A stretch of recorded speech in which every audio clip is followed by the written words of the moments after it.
Let's get more on the conflict in the Middle East, and all eyes are on Israel as the world waits to see how the country will respond to Iran's missile attack earlier this week. But what will their retaliation look like? We can speak now to Dr. Efrat Sopher, security analyst and chair of the Board of Advisor at the Ezri Centre for Iran and the Gulf States Research. Really lovely to have you with us this morning. I just want to get your reflections to kick off this conversation about the past week and whether you think this is the week that pushes the Middle East closer to all-out war.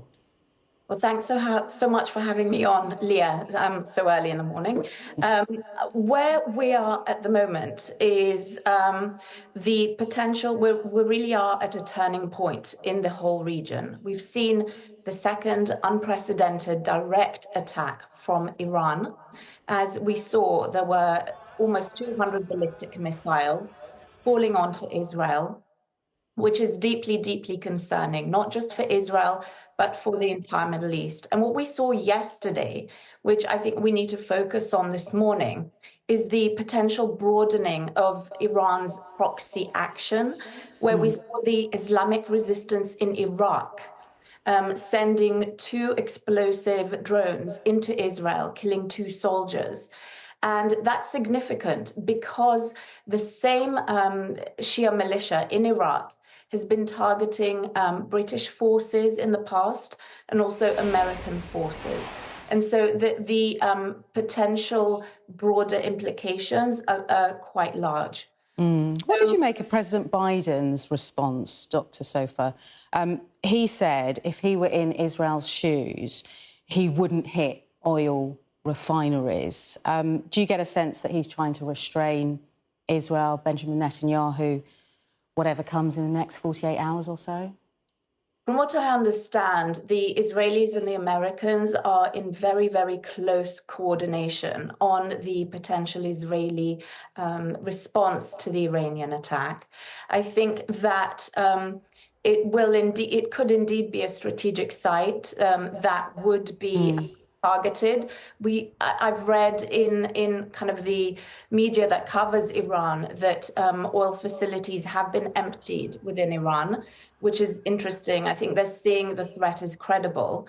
I think that the US administration is very, very mindful that the entire region is under threat because we saw the Iranians threatening Saudis and Emiratis as well in case of retaliation. And so the Islamic regime is holding the entire region hostage, so to speak.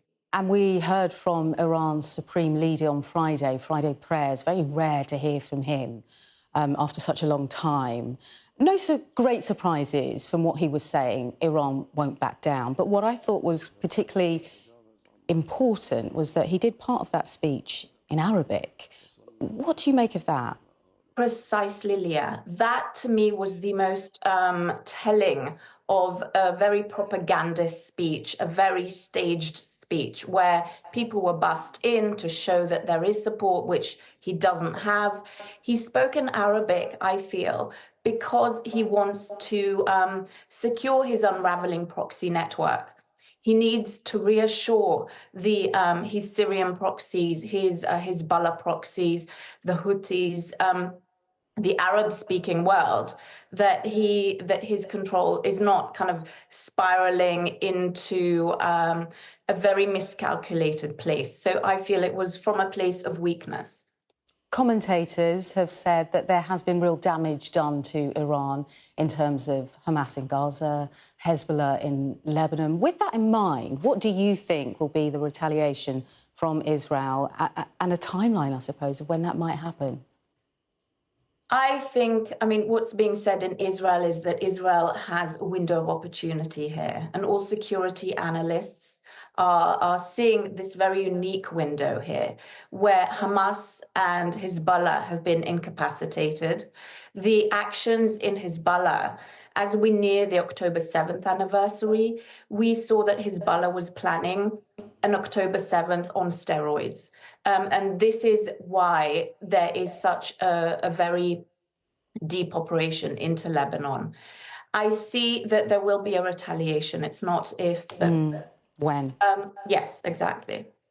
What did you make of the former Prime Minister, Naftali Bennett, on X, saying this is the greatest opportunity in 50 years to change the face of the Middle East. And he was arguing that Israel should go after Iran's nuclear facilities. What do you make of that stance? Because it's important, even though he is a former Prime Minister, his voice is very much respected.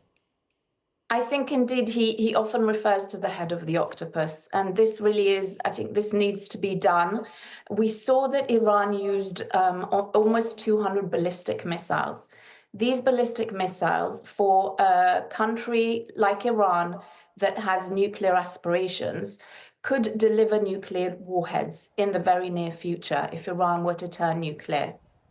So preemptive action is very important. And again, not just to defend Israel, but to protect allies in the region, as well as the people of Iran themselves, who are suffering terribly. We see patterns of whenever the regime itself is feeling weakened, the level of executions, for example, go up manyfold. And so this is for the people of Iran, for international stability. Now is the time. Dr. Sopher, with all that we have discussed in this conversation, do you think there is any space, any room for diplomacy? I feel that there's always space for diplomacy, but the Islamic regime has demonstrated that it is not, it's not interested in being a good faith negotiating partner. And so now is the time for relaying message, if we're using diplomacy, for relaying messages of strength on behalf of the US, Israel, and their allies, which includes the UK. Because Iran and Iranian decision makers perceive strength and react to the show of strength. President Biden saying don't was a turning point. And so I think the US and the allies, as well as the UK, now is the time to show strength to prevent escalation. OK, we'll have to leave it there, Dr. Efrat Sopher. Thank you so much for your time and getting up so early for us on Sky News Breakfast.